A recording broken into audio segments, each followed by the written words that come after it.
Thank you. The first thing I want to say is that if English is not your first language, I very much appreciate it that I can speak to you in English and you'll understand me. I really appreciate that because I don't know one word of Danish, so I really appreciate that. Someone said to me, well, just a couple of days ago, they said, it seems to me that people in the United States are kind of obsessed with the concept of freedom. And what I thought to myself is, but aren't we all? I mean, isn't this the nature of the human being, to be free? And even though, of course, it's like Dylan said, Bob Dylan, are birds free from the chains of the skyway? No, of course not. We are subject to the natural laws. But the laws of man should not be used to subjugate human beings. We are free. So what I'm going to be talking about is United Nations Agenda 21 Sustainable Development. And I'm sure, unlike people in the United States, you may have heard about this global agreement. But in the United States, anyone who talks about it is considered to be and labeled a conspiracy theorist, an extremist, kind of a nut, right? And the press will malign you. In fact, up until very recently, the United States press and the world press denied that Agenda 21 exists. But it does. It exists. And it is the blueprint. It is the action plan to inventory and control all land, all water, all minerals, all plants, all animals, all means of production, all construction, all energy, all education, all information, and all human beings in the world. Inventory and control. The action plan. Okay? It's the real deal. It's a transition from representative government to governance by unelected boards and commissions.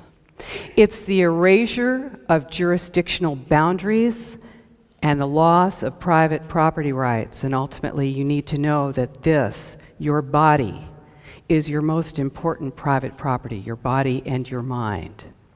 So, ultimately, it leads to the loss of sovereignty and freedom for all of us. So, of course, you're going to be concerned about this, not just as citizens of whatever nation you live in, but as free human beings. And this, of course, is a nonpartisan issue.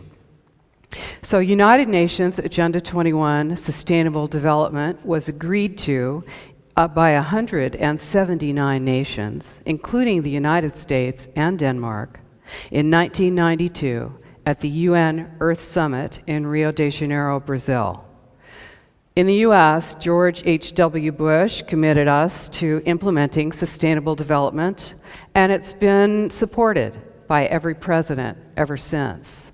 Bush, Clinton, Baby Bush, and Obama.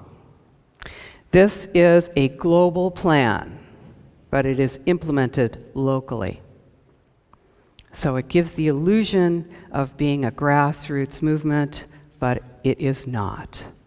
United Nations Agenda 21 Sustainable Development is the biggest public relations scam in the history of the world. But it's far more than that. It's the agenda for the 21st century. That's what it's called by the UN. And it's a recipe for destruction. It enables and justifies monitoring and metering and restricting our energy usage and our water usage. And you see that, of course, as smart meters.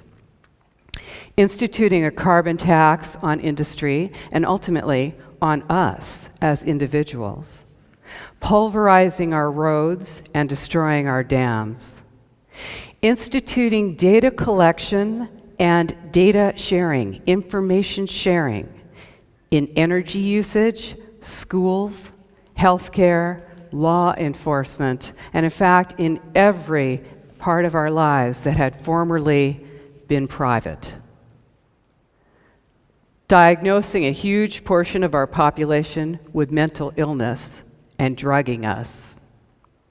It enables the revamping of our school systems by inserting sustainable development principles into every course, from pre-kindergarten all the way to postgraduate school. So by the way, if you're looking to the young generation to save us, you are looking at the resistance here. We must resist and work together. People are being indoctrinated in the school systems to support the principles of sustainable development. What else does it do? It enables the changing of every land use document in the world to require high-density development, high-density housing in city centers so that we can be more easily managed, controlled, and surveilled. It allows for warrantless searches and domestic surveillance. And hey, in the U.S., we are now, under the U.S. Patriot Act, we can be identified as potential enemy combatants, and we see the redefinition of torture. It allows for the loss of personal and national sovereignty in a global transfer to mega corporations. This is the erection of a corporatocracy. That's what it is. It's a global totalitarian state, and it is in progress right now. This is not something that's out there in the future, or it's not here in Denmark, or it's nothing to worry about. This is happening right now. This is what it looks like. It is incremental. That's how it works. It's no flashing lights. You're not going to see it named that very often. It's a stealth plan right out there in plain sight. And it sounds crazy, and it is crazy, but I'm not crazy. I guarantee you. So there's an overarching political and social philosophy that goes with this plan, and it's communitarianism. All over the world, and certainly in the United States, our individual rights are paramount. Now, that doesn't mean that you can go and transgress on someone else, but it means that the individual's rights are guaranteed: life, liberty, and the pursuit of happiness. You know, who's going to define what the pursuit of happiness is? But this is all individuals know this for themselves, right? But under communitarianism, the individual's rights are balanced with the rights of the community. Now, there are no rights of the community, and the community itself is not delineated. You know, what is the community? If you dissent, I guarantee you, you are not the community. The community is whatever those who are in control define it as long as it is in support of those plans. So I'm going to give you an example. It's all for the common good. This is what you'll hear. It's all for the common good. So here's a way to think about this, okay? If you have we're going to do a visual here, okay? I'm going to take a clear pitcher of water, a clear glass of water, a glass of water. This is your individual rights, okay? Your individual rights, clear glass of water. Put it down here. Now we're going to take a glass of milk. This is a communitarian state, communitarian rights, Nazi Germany, Soviet Russia, Maoist China. This is the all for the common good, okay? We're going to put that down. Now we're going to balance those rights. We're going to take a clear glass pitcher. We're going to take your individual rights and the rights of the community. We're going to balance them. We're going to pour them together. What do you have? You've got milk. You have subsumed your individual rights into the rights of the community. Undelineated, can change at any time. Okay? So, United Nations Agenda 21 is dependent on the Hegelian dialectic. And that says that a crisis is posed and a solution. A crisis comes up. Woo, and here's the solution. Okay? The balance between these becomes the new normal. Now, that's something that you may never have agreed to, that new normal, if it were not for that crisis. Okay? This is a new normal that is pressured. The acceptance of it is pressured because you have this crisis. So in the case of Agenda 21, we've got two major crises that enable its full implementation. What's the first one? Global warming, right? Global warming, climate change. Yeah, it's serious. The planet's in danger. The sea levels are rising. Life forms are threatened. And it's our fault. I'll give you an example of this culture of emergency that we're living in. This comes out of the lousy newspaper in my area. It says, it's hard to deny that the Earth is functioning well over capacity. Like an overworked horse, it's simply a matter of time before the global organism collapses. Ooh, feel that. I'm scared. Ooh, our selfish, wasteful, greedy ways have almost destroyed the planet. But what are you going to do? Well, here comes the UN to the rescue, right? They're going to save the planet. 1987, the World Commission on Environment and Development, the Brundtland Commission, they came up with a book. It's called Our Common Future. And it defined sustainable development. That was, now everybody thinks they know. You can go around, man on the street, interview, ask people what's sustainable development. They all, it's cool, man. We're going to live in balance with nature. All right. Okay, here's where it came up. This is sustainable development, the definition.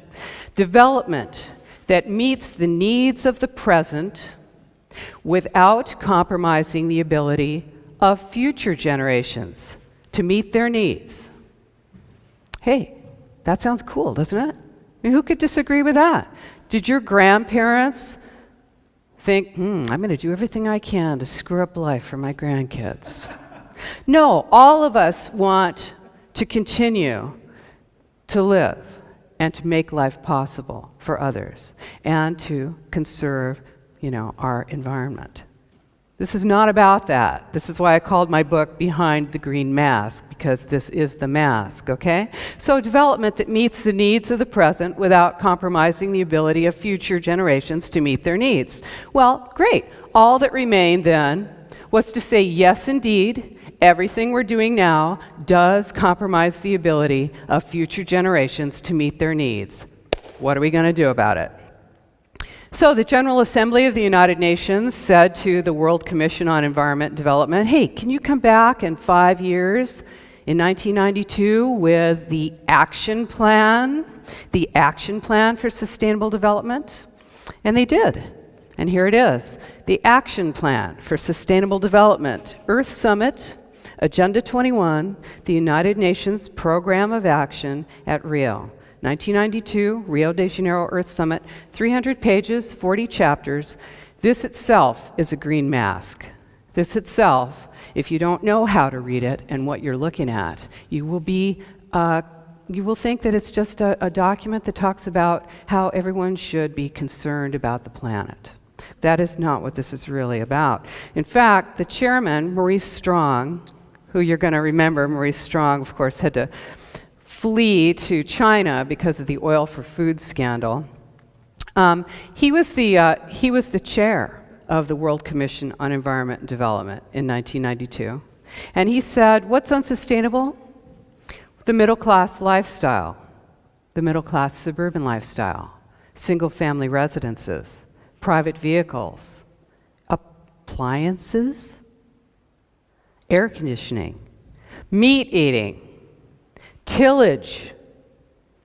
Breaking the Earth's surface is unsustainable. Okay, so if you're into organic farming, if you're thinking, I'm going to go out there on a nice little piece of land and raise something, tillage is unsustainable. You need a $250,000 seed injection machine because you need to inject those seeds into the earth, right? Well, the optimum way of growing food is going to be in a downtown parking garage.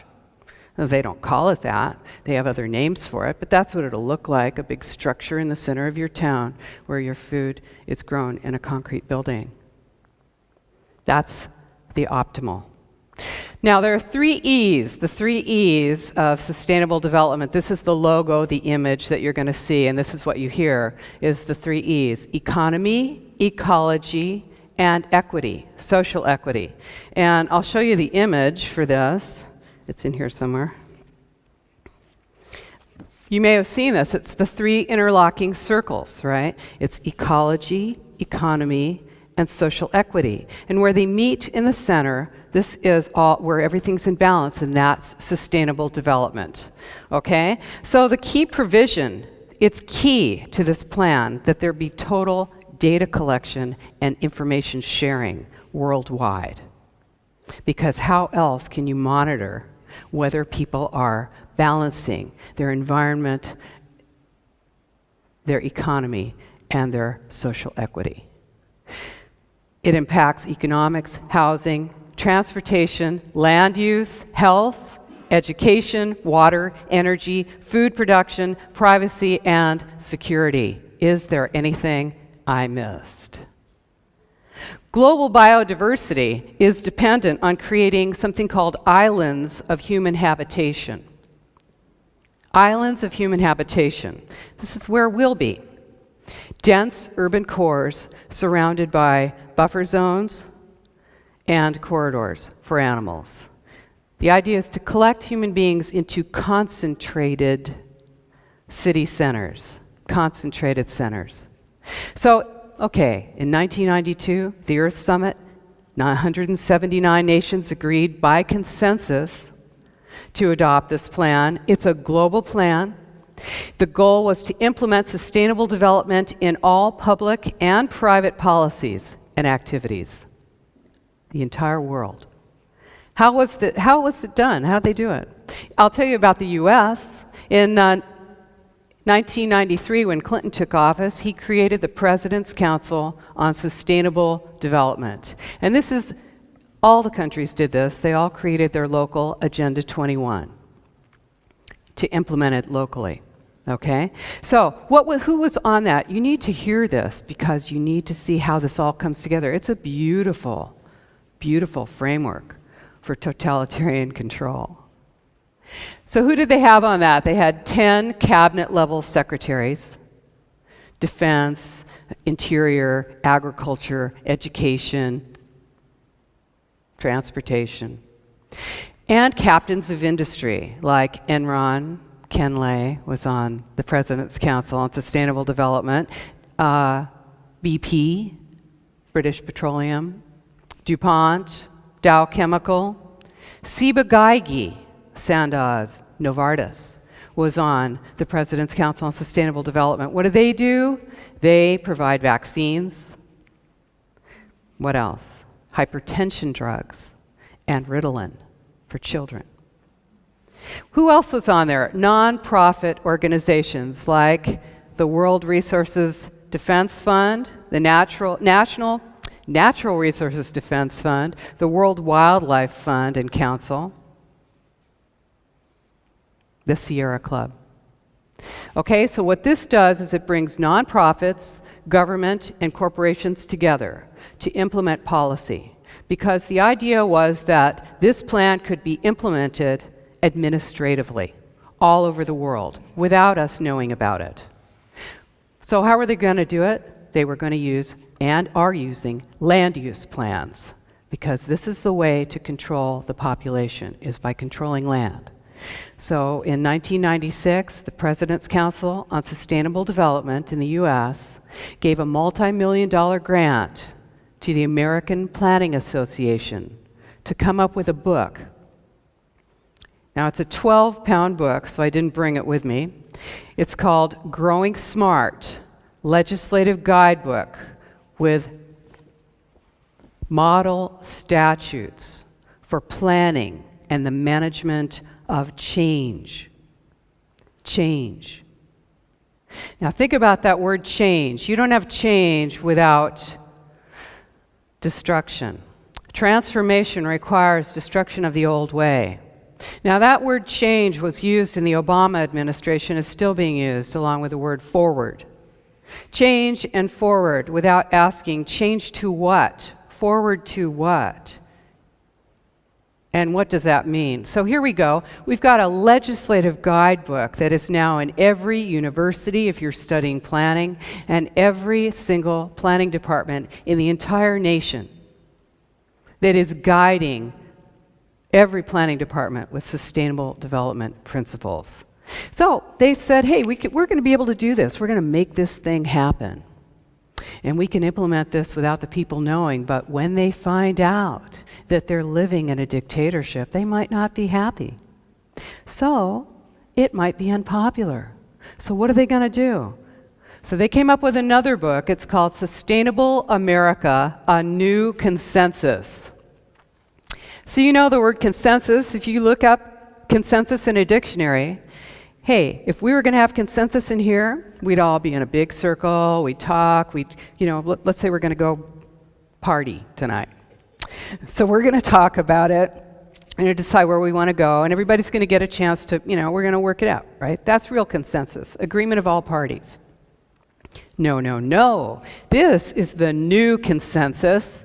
What is it? What is the definition? The new consensus is neutralization of the opposition. Neutralizing your enemies. Neutralize and convert. You dare to dissent? Agenda 21 is top-down, global, but it gives the illusion of being local, right? So it purports to being sourced in the people. And it needs support by the stakeholders. You think you're a stakeholder. You are not a stakeholder. Okay? They need community buy-in, so they create it. In fact, they create the community. In fact, your local government is engaged. Now, does this sound like, hey, this is a conspiracy, but it ain't no theory. This is the real deal. So your local government will go out into your neighborhoods and identify people who are willing to work with them. And then they will elevate them. They'll say, hey, have you thought about starting a neighborhood association?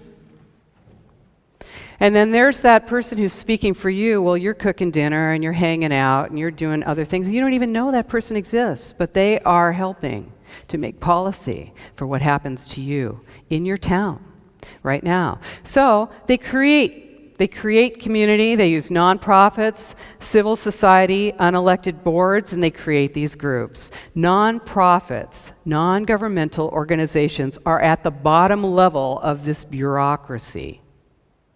This is a bureaucracy that is created where we have no impact. This is not representative, right? So they have public opinion meetings. They call them visioning meetings in the United States. This is all across the U.S. You get invited to come on down, give your opinion of this cool new plan for the center of town. So you go down there. And they've got a screen up there and they show, do you like this? Do you like that? They give you 3 options. You don't like any of them, but you don't get to say that. And if you do say that, well, you're a dissenter. Remember, communitarianism. They'll shame you. They'll mock you. You'll be rejected by your community. Half the time, the people in that room are being paid to be there. They are people who are working with a nonprofit. They're consultants. They're employees of the government who are there after hours being paid. And you have wandered in, somehow you noticed that little tiny ad in the newspaper on page 7050. So you ended up in there, right? But right now, if you go to those government meetings, they use the RAND technique, the Delphi technique, a mind control technique, which is used to bring groups of people to a predetermined outcome while giving them the impression that it was all their idea. You are so smart. You came up with that plan all by yourself. We won't tell you it's the same plan in every single city in the entire United States and around the world. If you dissent, they bring in men with guns. There are now men with guns in every government city meeting that the public is invited to. Men with guns ring the walls. They're called police officers. I've been chased down an aisle when I had a mic, when I was giving my opinion, you can imagine, and chased by a police officer. I said, what are you going to do? Arrest me for saying something? You afraid I'm going to say something? You're going to see, okay, so this is it. You're going to see these terms, and they all sound cool. This is all straight out of Agenda 21. Capacity building, strengthening community, consensus building, vibrant, walkable, transformation, livable, change. Ooh, God, it feels good, doesn't it? Yes, this is it. This is manufactured consensus and behavioral modification. This is public re-education. Lifelong learning, you ever see that? Lifelong learning, that's when you go to school as a child and you never stop being indoctrinated. Come on down, we'll give you a class in knitting, and meanwhile we're going to tell you about sustainable development. And it's not about making sure that those sheep are well cared for and eating the right things. It's not about that. It is about manipulating public opinion. It is about opening the populace to accepting decisions made by consensus. So in case you think I'm making this up, I want to show you this. I got this little thing on Amazon. It was published in 1994 or something, and I'm sure that it didn't sell many copies. Now they're just flying off the shelves. I'm sure they're like, what the heck's going on with this? This is called Rescue Mission Planet Earth, a children's guide to Agenda 21. Okay, it's so cute. It's got pictures. It's by the Children of the World and Boutros Ghali of the UN. Okay? Oh, this is so cute. It's all about how we're messing up the planet. And there's this one little quote I'll tell you. This is for children. The planet groans every time it registers another birth. I'm giving this to my kids. So what else does it say? There's this little booklet in the back. It says, turning Agenda 21 into action is a big challenge for us all. Thousands of people at the United Nations and all over the world are working on it. This booklet will show parents and educators how children can start to be a part of this work. Children are being used. They're being indoctrinated. They're told that they're killing the planet and that they have the power to save it. They're telling the most powerless people on the earth that they have the power to save it, the kind of stress that creates in a human being, right? You're killing the planet. So, there's something very important about what's going on in the educational system right now, and that's that there's no such thing as objective reality. Hey, that's just your opinion. Everybody is entitled to their opinion about how things are. No one's worth more than anyone else. No one's values are more important than anyone else. No one's abilities are more important than anyone else. Of course, no one's more important than anyone else, but no one's reality is real. It's all completely changeable. It's amorphous. Even mathematics. Even the certainty of mathematics is now being messed around with by those who are teaching sustainable development. Hey, if you think 1 + 1 = 5, well, let's really think about that. Because you're valued here and your opinion is important to us. So what this does is it creates that uncertainty about what is real. So when I tell you that what I'm telling you right now is the truth, and you can check it out for yourself, well, hey, that's just my opinion. The idea that, here's the deal. The idea is that life in the suburbs is, and the rural areas, I think your whole country is rural, isn't it? Pretty much, except for Copenhagen and Aarhus and a few other cities. You are a rural nation here in Denmark. And the United States, by the way, is 2.5 times the size of Europe and has roughly 60% of the population. Big, big country. There's places you can go out and walk and nobody will find your body for a long time. But we're using up nature. That's what we're being told. So the idea is that life in the suburbs and the rural areas is unsustainable because we produce too many greenhouse gas emissions with our evil sprawl. You live in a house? You got a yard? You're bad. So, it costs too much to get public transportation out to you, you selfish thing living out there in nowhere, right? So, we're going to bring you into the city centers so that we'll be more sustainable. Dense city centers. We're going to build using your tax dollars, subsidies. We're going to build smart growth. Now, I don't know if let's see, this thing is called growing smart. I don't know if you're familiar with the term smart growth.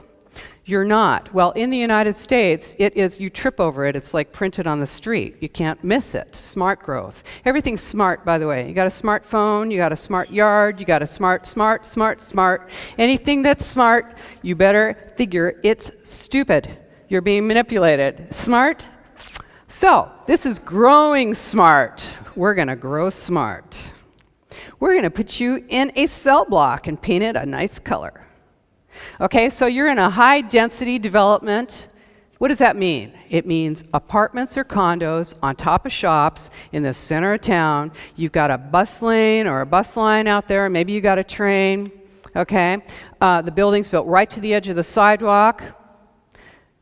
Right to the edge of the sidewalk. Oh, you're running down the street. You did something. You're hiding. Where are you going to hide? Nowhere. That building's built right to the edge of the sidewalk. And what do you have? Miles of those. Around the back in an alley, you've got access for a single car per unit or less. Around in the front, you've got a wide sidewalk so you can have coffee in your little coffee shop. You got a bike lane. Got a single lane for cars, trucks, buses, deliveries. And you got a median strip with some trees in the middle. Oh, your house is burning down? Well, hopefully the emergency vehicles will be able to get through there. So this is, and then the other side of the street's the same. This is built often with your tax dollars. Infrastructure is built with your tax dollars. These towns are being rezoned and redesigned to high-density development. These units, what do you have when you live in a condo? You think you own that? No. The homeowners association owns your butt. You don't want to pay for the new roof? Well, they're going to lien your house, and you will be paying that. They can raise your homeowners association fees at any time. If you're in an apartment, you're mobile, you can move. You don't consider that you're part of that structure, that part of that life, part of that community. So high-density development, it's not about that building. It is an ideology. It's an ideology that says that if you live in a home, if you have a yard, if you're growing your plants and not in a community garden, if you want private space in your backyard, what are you doing back there?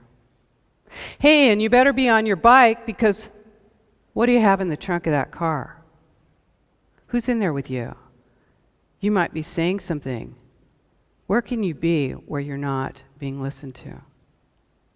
So, how do they do this? How are they implementing this worldwide? They are using an international group called the International Council on Local Environmental Initiatives, ICLEI. ICLEI. Now, have you ever heard of ICLEI? Ever heard of ICLEI? Apps? Oh, good. There's like one person in here that's heard of ICLEI, all right? Why haven't you heard of it? Why haven't you heard of it? 179 cities in Europe are members. Most major cities in the world are members. That means you are a member. London, Berlin, Madrid, New York, Los Angeles, San Francisco, Rome, Amsterdam, Copenhagen are members of the International Council on Local Environmental Initiatives. It is a non-governmental organization created to implement Agenda 21 worldwide, to influence policy. It's a stealth organization in 80 countries. It says it gauges livability, and it sells climate action plans. But really what it is it's a policy and legislation arm of the United Nations. And it's made up of elected officials, non-governmental organizations, and consultants making policy for you. So this is how it happens. They actually, what they do is they concentrate power in the cities, in the large cities, and they slip the power, they slide the power into the control of non-representative boards and commissions. And then, for instance, the United States did not sign the Kyoto Treaty. The US did not agree to Kyoto, but 1,055 United States mayors did. They, in fact, agreed to implement through ICLEI, they agreed to implement the Kyoto Treaty in their cities, and these are major cities in the United States. So what they did is they went around the requirements, they went around the national requirements for ratification of a treaty. And this is how you break jurisdictional boundaries. This is what this is about. So, okay, so what's the goal? Hey, I want to tell you this one thing. Check this out. When Obama was running last time, he said, I'm going to commit the United States to reducing our greenhouse gas emissions 80% below 1990 levels. 80% below 1990 levels. Well, that seems like a lot, doesn't it? So I thought, gee, I wonder what year the U.S., I wonder what year we were at 90%, 80% of 1990 levels. I've got it. Okay, so I found a chart. I looked at it. Taking the greenhouse gas emissions of the year 2004, okay, that was the chart went up to that, so I found 1990, and then I dropped 80% below that emission and found what year was the United States, what year was the world emitting 80% of 1990 levels of greenhouse gas emissions? What year was that? What do you think? 80% below 1990 levels. Close, but wrong. 1934. Oh, a great year for the world, right in the depths of the Depression, right? This is cool. We got it all going on. 80% below 90. But think about this. Do we have more people now than we had in 1934? So, what does that mean? On a per capita basis, you're back in the 1880s, except you can't have a horse because it emits too many greenhouse gas emissions. So you're on a bicycle. This is it. You're on a bike. Okay, the goal is using the green mask of environmental concern.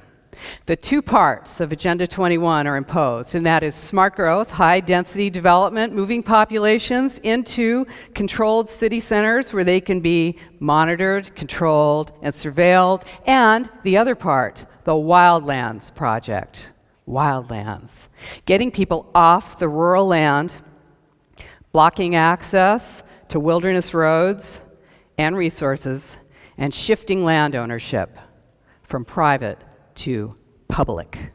And then when it's in public hands, it can be then shifted into other private hands, conglomerates, large corporations. So that's the way, this is how it's done. In Europe, all the nations made local Agenda 21 plans. All nations.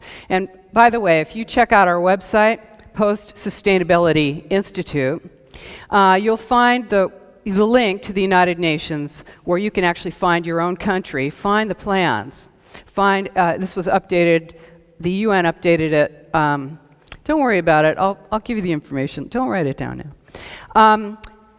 What it was that the United Nations recorded those plans and actually had everything together on their websites up until about 1997.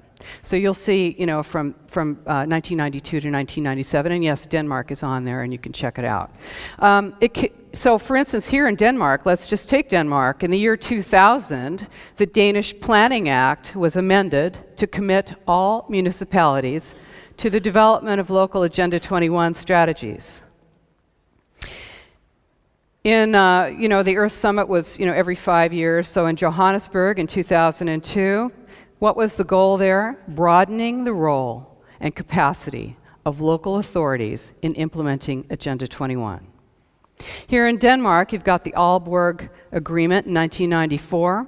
Aalborg plus 10, 2004, founded the European Local Action 21 Roundtable, public-private partnerships. Fascism. Yeah, that's one of the best ways. That's how do you implement this? You use the corporations, which pressure the government, work together funding the non-governmental organizations, which pressure the government, and then you have people that are shifting from one role to the other. Well, they go out of office and now they're the head of whatever the environmental group is, and then they move from there into another elected position, and this is how your policies are changed. In 2012 was the 20th anniversary of Agenda 21, right? Rio plus 20.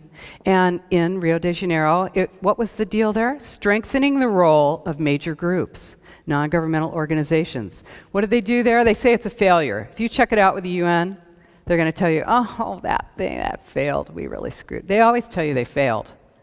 They always tell you they failed in their plans because they don't want you to freak out. Yes, we achieved our goal. So, strengthening the role of major groups, what did they do? They made $500 billion in agreements between non-governmental organizations, foundations, corporations, and governments at that time. The World Business Council for Sustainable Development, who's on that? Monsanto. GM, Sony, DuPont. How about those seeds, huh? Okay, so what you have here, you've got however you set up your representative government, but in the states we've got city, county, state, and federal.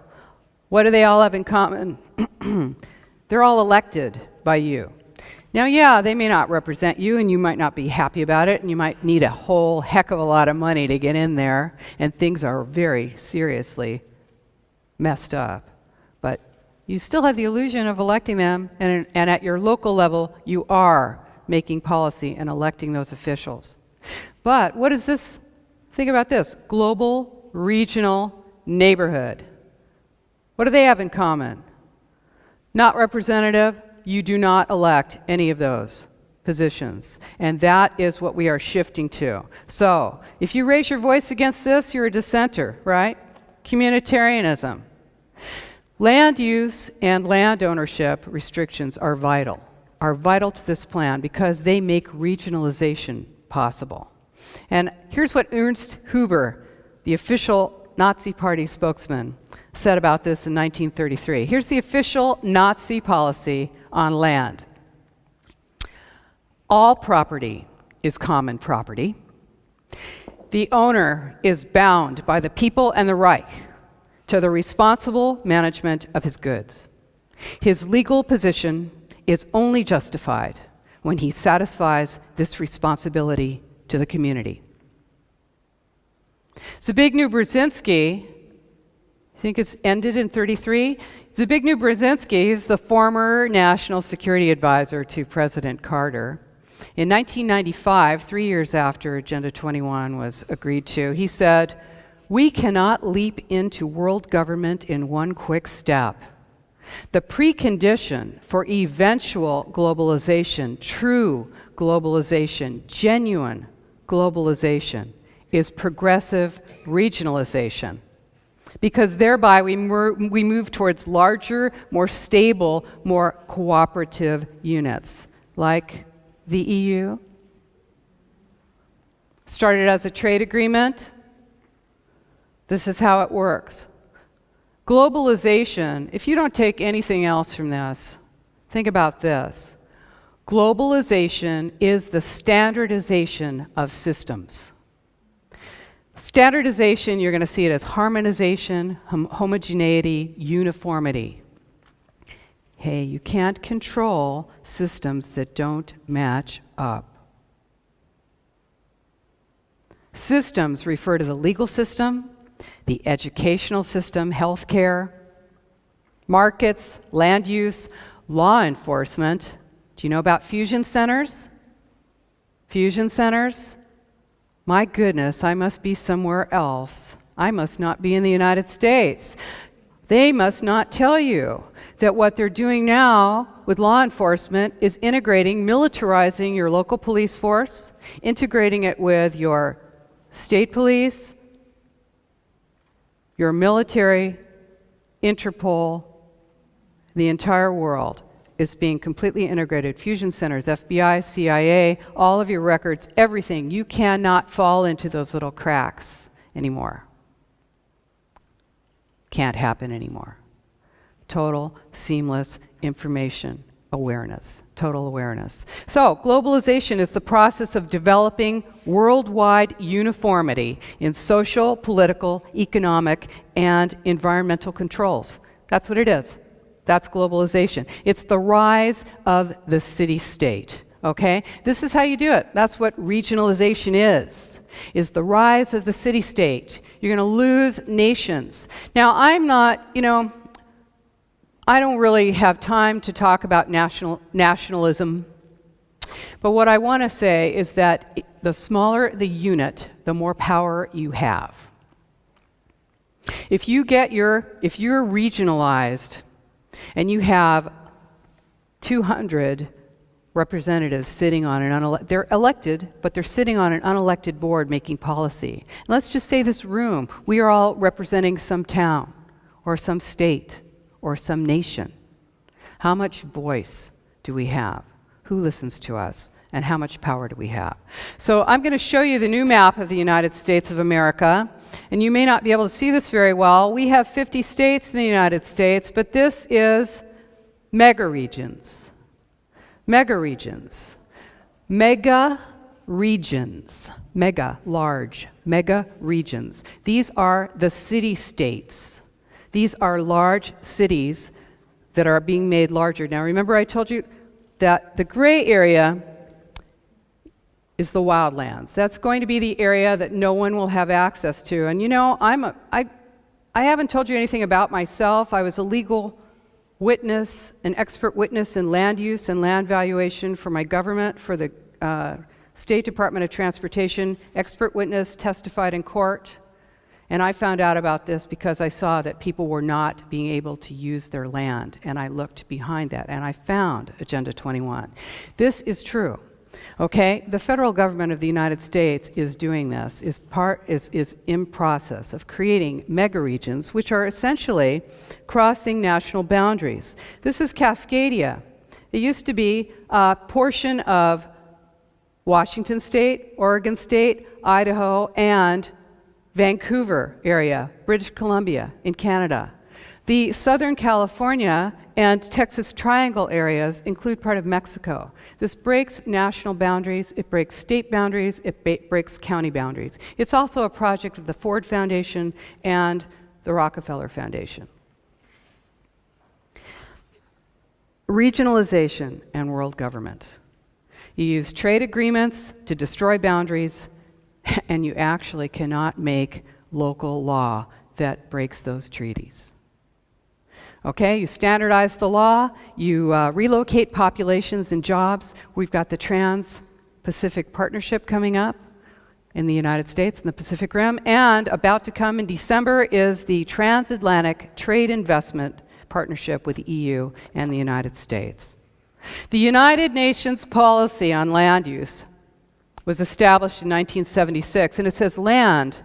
First of all, let me just tell you, if you think nobody owns anything, and hey, aren't we all just cool? This is just the world, this is just life, and oh, nobody can really own anything, and no one's free.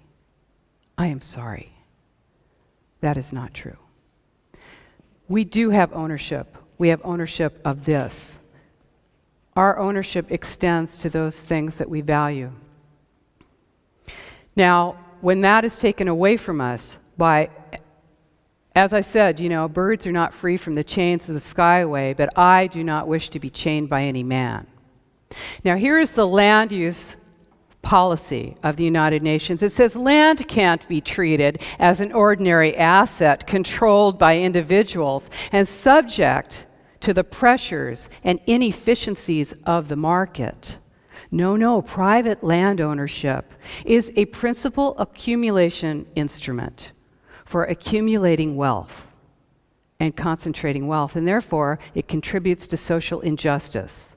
Public control of land use is therefore indispensable. And what does that mean? It means that right now in the San Francisco Bay Area, we are fighting a huge plan that merges 9 counties and 101 cities into a single unit. Our group, my group, is suing to stop this. These plans are all over the United States. They regionalize the area, and most people have no idea that they exist. Most people are completely unaware that they will have no power to determine if they can use their land or not. If you bought a nice piece of land to retire on and you want to build a house on it later, you'll find that if you're outside of a 4% land area in the San Francisco Bay Area, 4%, that you cannot build on it. 100% of the structures in rural areas outside of the urban centers in the San Francisco Bay Area has to be rural. 100%. You want to build a house out there? No, you can't do that. Now, these plans are the same plan all over the world. I've got, here's the local county below me, just south of me, and they have the logo for United Nations Agenda 21 right in their land use plan. The San Francisco plan is the same plan as the Hanoi Capital Regional Plan 2030, Hanoi, Vietnam. So land use plans are used to change and craft the physical built environment. Where and how you live really determines your life. So this cult of new urbanism is a war on rural people. Rural people. That's what you're going to find, because what do corporations want? They want a mobile workforce. They want a release of all regulation on moving products across boundaries. They don't want boundaries. And they want low wages. So if you're low wages, so if you're living in a high-density apartment in the city center, you don't have any land around you, you're in an apartment, you rent it, you are a mobile person, you can be moved from one place to the other where the jobs are, you can be easily moved, and your wages can be low because you do not have a vehicle, you've got a bicycle. It's a lot cheaper to move you around, and you can be more easily surveilled because you have no private space.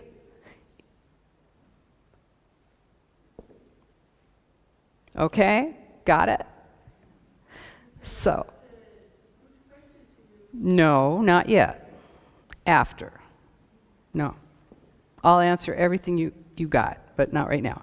Okay, so here we go. This is it. When you restrict single-family home development and you consolidate populations into tight urban centers, you're going to devastate land ownership and land use. And that's nationwide. In China, they've got the so-called ghost cities. Do you know about those? They're building, everybody's like, gee, I wonder what they're doing that for. Gosh, nobody's living there, and there are all these big, tall buildings that they just built. I wonder, okay, now we know. They're moving the rural populations in there against their will. They're relocating the rural populations against their will into these city centers that are built with full surveillance capability. All right? London, Berlin, Milan, other EU cities all across the world, this high-density apartment block construction is happening often with government subsidies, very often with government subsidies. So, the Wildlands Project. The Wildlands Project is, hey, this is a map of North America. You notice it has no boundaries on it because animals don't know where the boundaries are. The idea is that swaths of land will be identified, huge sections. I mean, I don't know how well you can see this, maybe not too well. This is a project of the World Resources Institute and the Wildlands Network. It's being implemented through the United States Environmental Protection Agency. This is about creating areas that are huge corridors for animal movement. The spine of the continent takes out about 12 states, goes down through most of Mexico and comes up all the way to Alaska. The idea is that,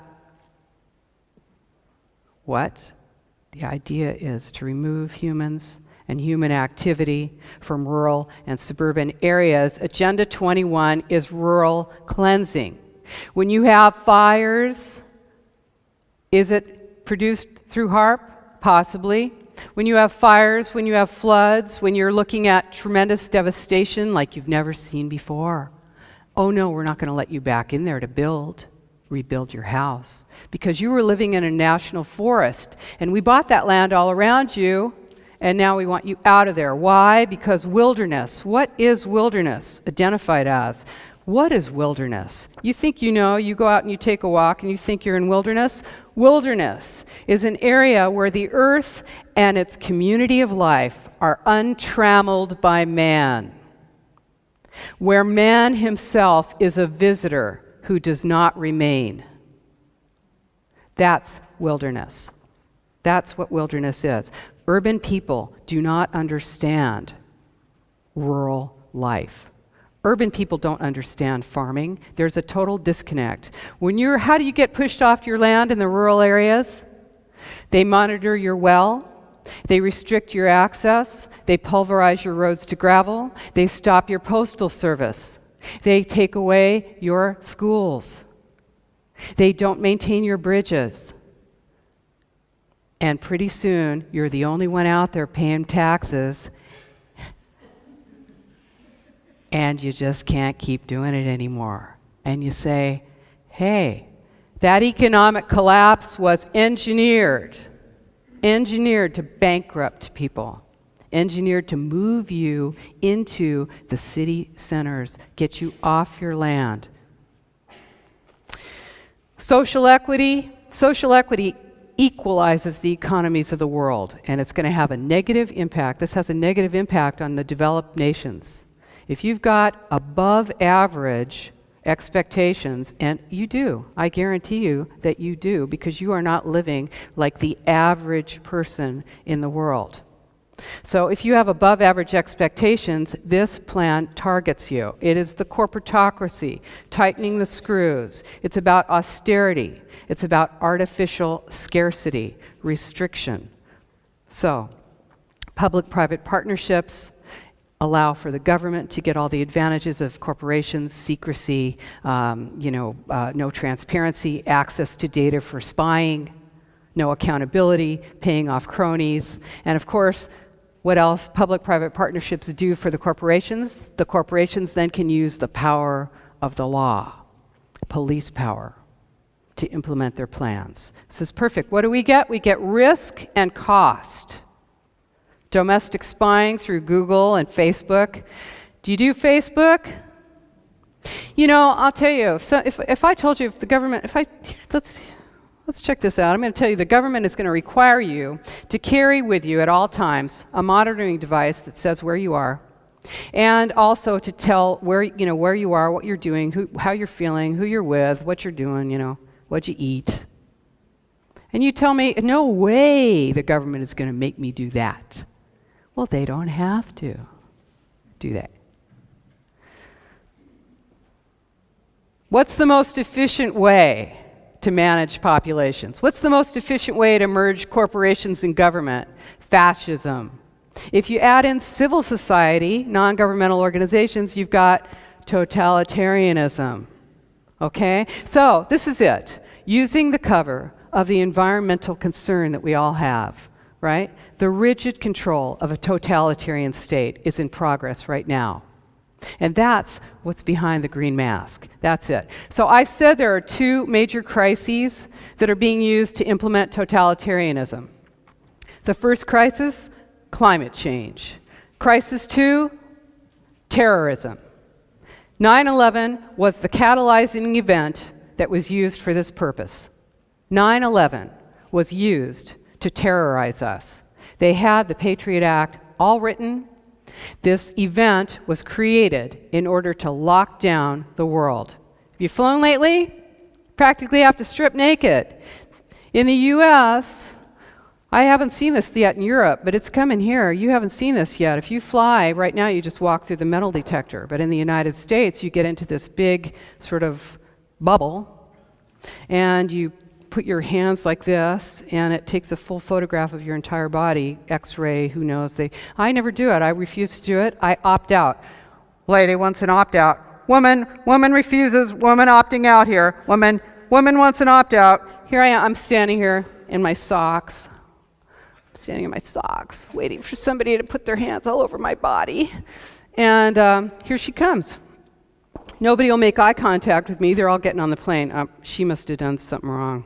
I'm not talking to her. I'm not going to look at her. She's cut out of the herd. Okay, so the woman, she takes me over. She's like, no. Okay, assume the position. I'm a criminal. I am a criminal. My body is being searched. Okay, so this is what I do when this happens. I say, so, this all you can think of to do for a living? Is there anything you won't do for them?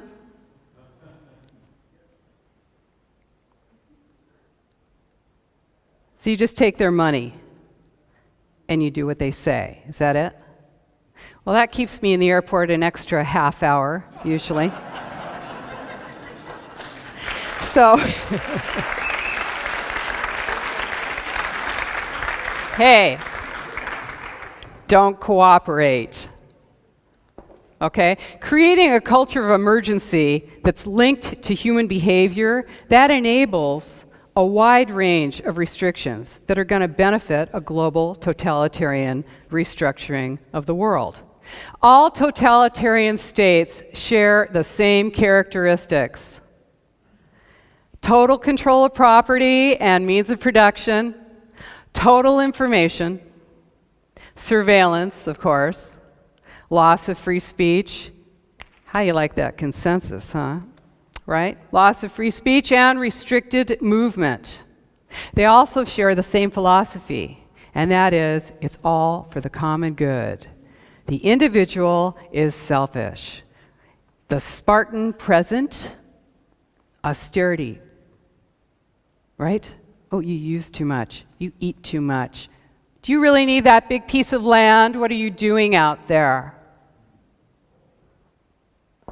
The vision of the glorious future. Oh, everything's going to be so great when we have sustainable development worldwide. We're all going to be on our bikes. It's never going to rain or snow. There goes the train. Yeah, life's great. What else do they have in common? All totalitarian states. Terror. The war on terror is a war on you.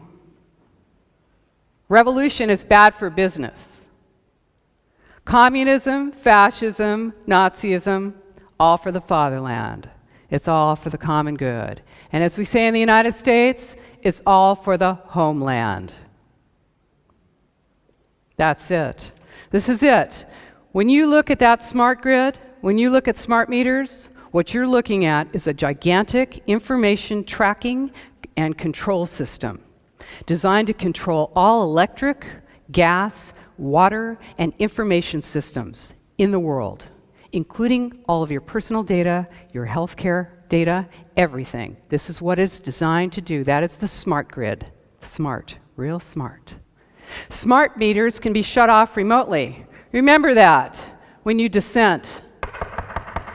3 o'clock in the morning, you go to turn your light on. You got nothing. Or you went down and you made a scene at the local government meeting, and for some reason your water's not working anymore. Right? Surveillance state is essential to implementation of Agenda 21. Essential. The Nazis, this plan is a continuation of the Nazi plan, of the Soviet plan, of the plan, all plans. I don't care if you can go back to Alexander the Great. Okay, Siemens Corporation. Who's doing it to you? Siemens Corporation. You got a Siemens Corporation thing hanging on your wall or somewhere in your house, or you're using Siemens? Siemens Corporation is a Nazi group. Nazi corporation. Under the, there were many hundreds of corporations that worked with the Nazis. Siemens was about to go under, was about to go bankrupt when Hitler came to power, and he generously offered them slave labor from the concentration camps, which they, of course, accepted. Now, what does Siemens do? They are in smart meters, the smart grid. They own water, huge, the biggest water in the United States. U.S. Filter is owned by Siemens Corporation. They fund the International Council on Local Environmental Initiatives. They funded Growing Smart. They're in high speed and light rail. Siemens. is implementing Agenda 21. IBM, okay? What did IBM do for the Nazis? Remember the tattoos on the arms? That wasn't just you're number 1, you're number 2, you're number 3. No. IBM created the computer systems for the Nazis so that they could analyze the data, so that they could collect and analyze the data for all of their prisoners. What is IBM doing now? They're working on biometrics to identify you through your eye. You want your money? You want to get your money out of that ATM machine? IBM. Okay? GE, General Electric, Smart Grid. This is a continuation of this plan. So, you've got full and total surveillance. You have the ultimate public-private partnerships with prisons, public-private partnerships and prisons. Privately owned prisons all over the United States. What do they need? Prisoners. How do you get more prisoners? You make more things crime. And you make criminal sentences longer. Public-private partnerships. Hey, collecting data, you know that the US government did not have enough room in their collection center outside of Baltimore, Maryland. They were actually browning out the town of Baltimore because they had so much of a power draw. So they just built out in Utah on a military base, 1.5 million square feet of data collection centers. All information from and to the United States goes through there. 1.5 million square feet, that's pretty big. Your data, if your transatlantic cables, everything goes right through there, all analyzed instantly. You're not going to see this in the mainstream media. 5 corporations own the media. 5 mega corporations own the media. Global markets. That's what this is about. In your universities, they're teaching it. UCLA has, for an example, 509 courses on sustainability. This is Bank of America, UC Berkeley. What does it say? Removing the roadblocks. How to make sustainable development happen now. Doesn't that look good? Can't wait to move in there, right? Oh, God. Everyone's in on it. Lawyers, consultants, planners, bicycle coalitions, the Lung Association, unions, Walmart. And you're like, oh, what is she, crazy? Come on. She really is a conspiracy theorist. No, I told you, it's a conspiracy fact. It's not a theory. It's real. This is how it's done. You know, I'm not going to go into it. My book goes into it. I have details, and I don't blame you if you're feeling overwhelmed, because who doesn't? This is a bloodless coup. This is an administrative coup d'etat. It's the most brilliant takeover of the world ever, and it is because technology makes it possible. You will not see tanks rolling through your town.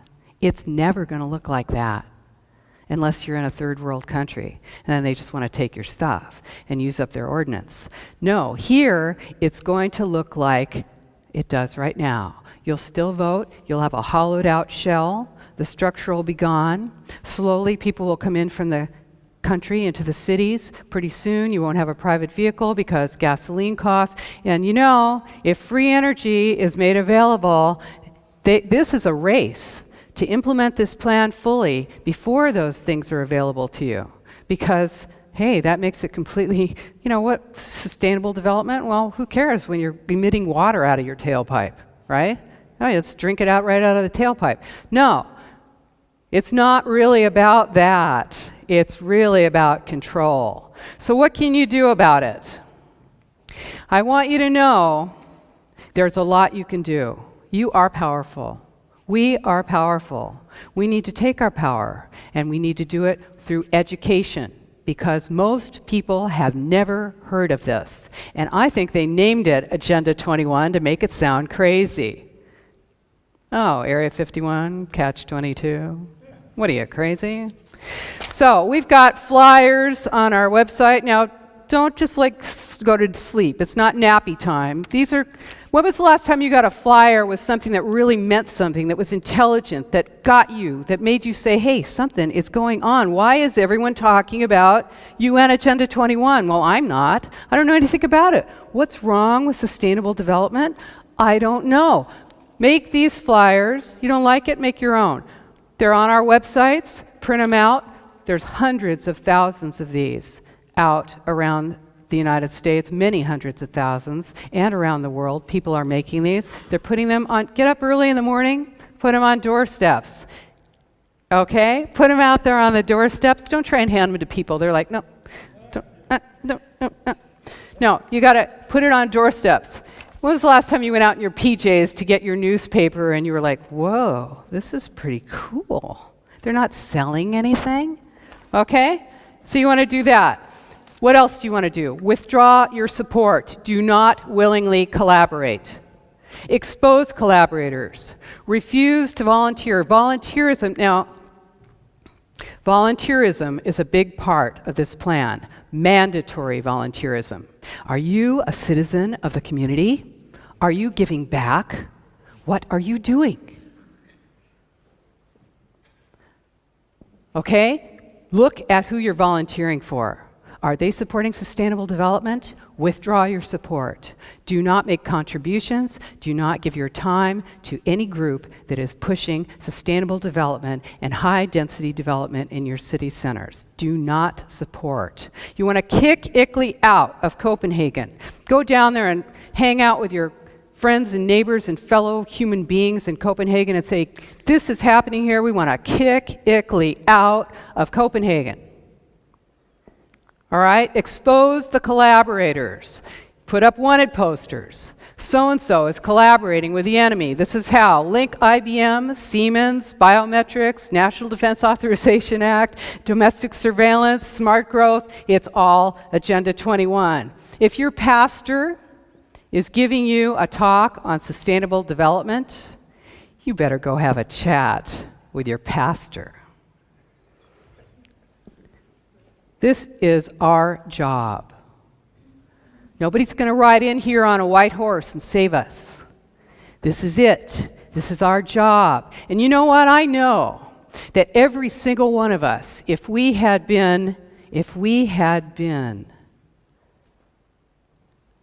maybe some of us were, but if we had been alive during the Nazi takeover, well, we say to ourselves, we would have been in the resistance. There's nobody in this room who thinks they would have gotten up in the morning and put on a Nazi uniform, is there?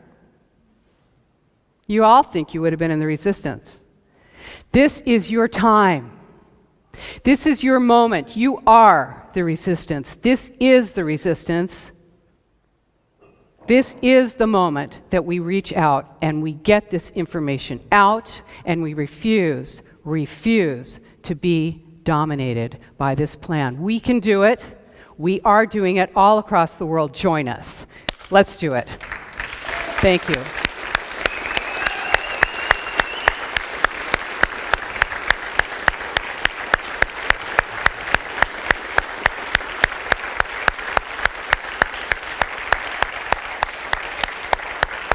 Thank you.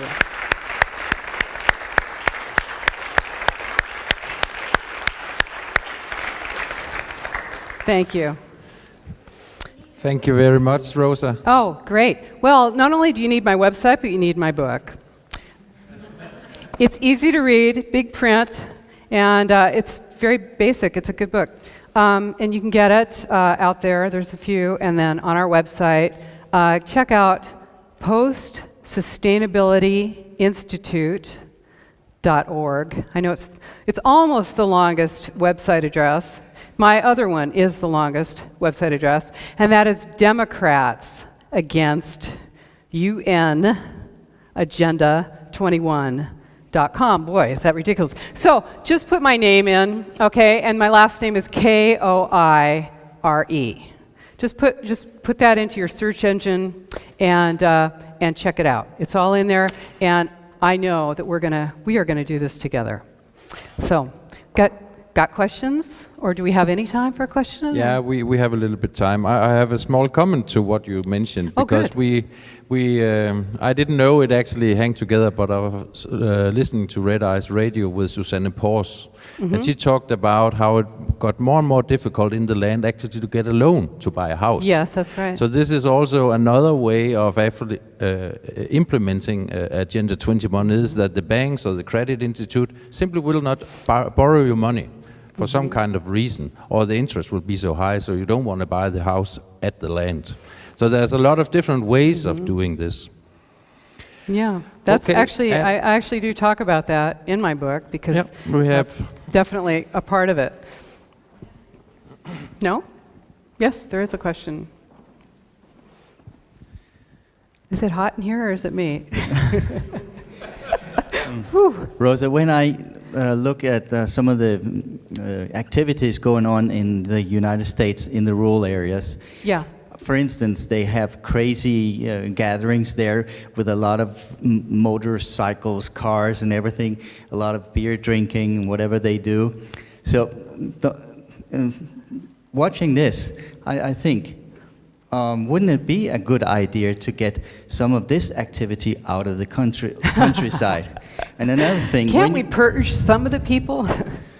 Another thing I'd like to say to you, a friend of mine, she says to herself when she's in the TSA box sitting there being x-rayed or opts out of the x-ray and is in for a search, body search, she goes to the TSA guy or a woman, oh yeah, give me a good massage, give me a good workover. Yeah, right. Yeah. Well, I prefer the person of my choice doing that rather than some stranger in a uniform. They hurt you too when you say that stuff to them. They don't like it. Thank you for you unveiling this to us in Denmark. I'm very happy because I can see tendency in Denmark, like you say. But of course, it's not so strongly clear in Denmark because we are individual. I will ask you, have you done a trial? You know, you go behind these things, and I understand. But could you go to the government or Obama, which I think is sent from the light, and have a private talk with him about all these things? Oh my. Oh my. Why are you laughing? Well, you know, okay, I'm not, certainly I respect what you're saying. I'm asking you. I hear you. Of course, the government has made me their enemy. The government has targeted me as their enemy. And in fact, I worked for the government. I actually had to leave my job early. I am not a person that any elected official wants to talk to, although that isn't entirely true because, in fact, my book, there have been projects around the United States to buy my book in bulk and give it to all of their elected officials. And now elected officials, lower level elected officials, local and Congress, are contacting me, and I did actually make a presentation to the New Hampshire state legislature and others. But what I want to say is that President Obama supports Agenda 21. There is no question about that. No question. It's not like this in Denmark at all, because I can every day make my talk in the debate and the politics in the newspaper, and I get approval from so many universities, and they know there's something wrong in Denmark. So we have a more... There's something wrong in Denmark.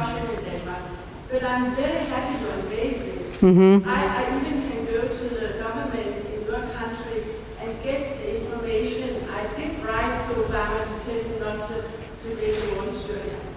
So I know it's difficult. I know we are ignored. We are also a parallel system in Denmark.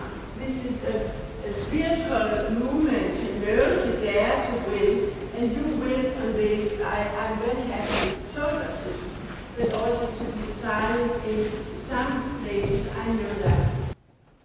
My way is spiritual, so Well, good. You know what? You need everyone who's working on this works on it in their own way. The point is to do more and to work, and to continue. And whatever your understanding is, the important thing to recognize is that all of these systems are connected and that the mask is environmentalism. So, thank you. And do we have another question? Yeah, I think we have one over here. Like hi, your Rosa. shirt. Thanks.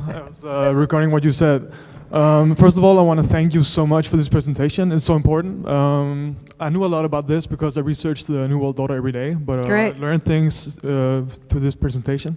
But I want to ask you, how do you view the New World Order and the RFID chip? Because I think that's a big part of their plan. I'm sorry, I didn't hear that clearly enough. No? Sorry. The question: how do you connect the RFID chip with the New World Order and the Agenda 21? How do I connect the government teachers? Is that what you said? No, the RFID chip. I'm so sorry. Of course, the RFID chips. Thank you. A great question. And of course, they're essential to this because RFID is, these chips are so small, they'll be in every single element of your packaging. They're in your passport, they're in your driver's license, tracking, and also total information. The total information that's contained on those, literally, you cannot change your identity anymore. You used to be, when I was a kid, you could actually hide. You could screw up and you could be somebody else. No, not anymore. Everything is known and you are GPSed. When we're talking about, there are many things I'd like to go into, but essentially the answer is yes. That is totally, completely integral to implementation of this plan. Yeah. Short question. Now, I missed the first part of the presentations. I don't know if you talked about this earlier, but I want to know if you believe in global warming, and if that case, how do you think we should deal with that issue? Well, that's good. Well, you know what? I don't believe, let's see, what about belief? Let's talk about belief. Tooth fairy? No. People say to me, do you believe in Agenda 21? I'm like, what is this, the tooth fairy? I'm talking about something real here. I'm not making this up. Now, global warming, as I say in my book, whether it's true or not, it's certainly a fabulous vehicle for this plan. I am not a scientist. I have read a lot of documentation. It appears that this is a manipulation. But I am not qualified, so what I will say is that it is being used as a way to implement a system of full control and surveillance. And if it wasn't that, it would have been something else.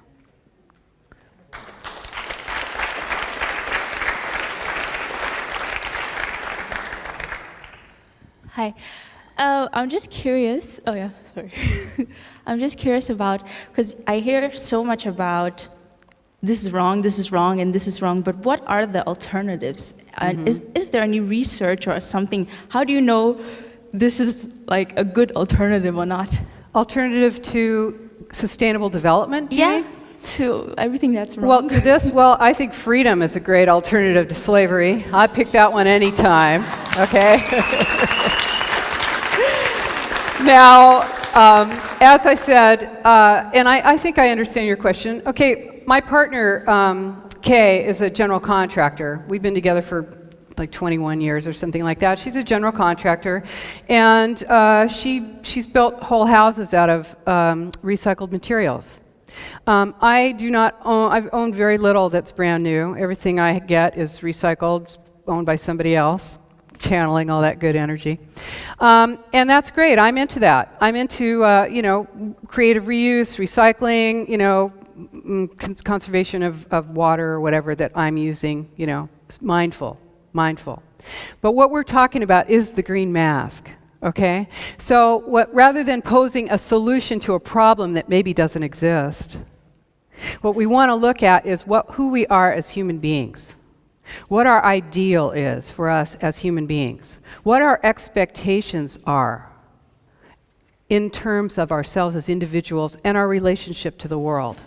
And that is the way that we want to think. You know, if we are wasteful, if we're polluting, we want to clean that up. Now, the corporations, you cannot punish me if a corporation is providing material to me that I bought this, it's all that's available, let's say, in my store. Now, this is where our participation is important, because we say, well, we want recyclable materials. But this is just the face of it. This entire plan is about management, manipulation, inventory, and control of everything on the planet. Okay. We have another question. Sorry, I have a question. Regarding resistance and knowledge about all these things, the internet and surveillance by Facebook, can't we use it the other way around? There's a lot of resistance on Facebook and on the internet. Yes, very good. And, you know, I personally have dedicated my life to this. And I mean that in a very real sense, where I have given up, you know, I just came from Budapest and saw the Terror Museum in Budapest.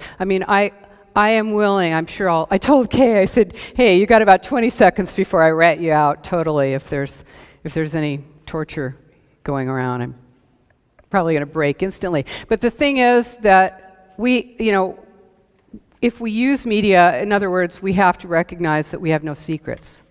That, in fact, your postal service is photographing every piece of mail so they know who's writing to you and who you're writing to.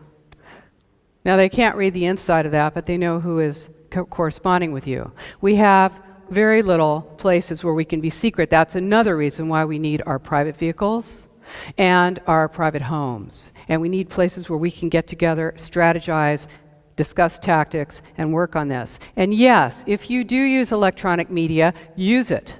Use it. Get this information out there. I do not have a Facebook page, but many people who know about me and have this information, get it out to people. This is our, if you want to use that, absolutely do it. Make, those QR or whatever, QVR or whatever those things are, those little stickers that you can put your smartphone up to. Make those and have them connected to our site or other sites that are telling the truth about this information. This is the information age. We are in a moment now where no one's holding a gun to our head yet. This is our time. Those of us who are free and who are willing to take the risk to speak out and tell the truth need to take this moment and use it. So yes, use your electronic media, absolutely. Okay, thank you. Let's see. Is that? I think we have one more question. One more, okay. Yeah, and that's the I last actually one. could stay here all day, and I'm happy to talk with anyone. Hi. I just wanted to thank you for a great lecture. It was really nice to have someone connect the dots, because this is really very complicated. And it was very nice to kind of put the things in perspective and connect all the corporations and everything. It was really nice. Thank you. Well, thank you. Thank you. No question. That was easy. I got off easy on that one. Okay. I think we should give Rosa one more applause. Oh, thank you. Thank you so much. Hey, thank you. Thank you. Thank you.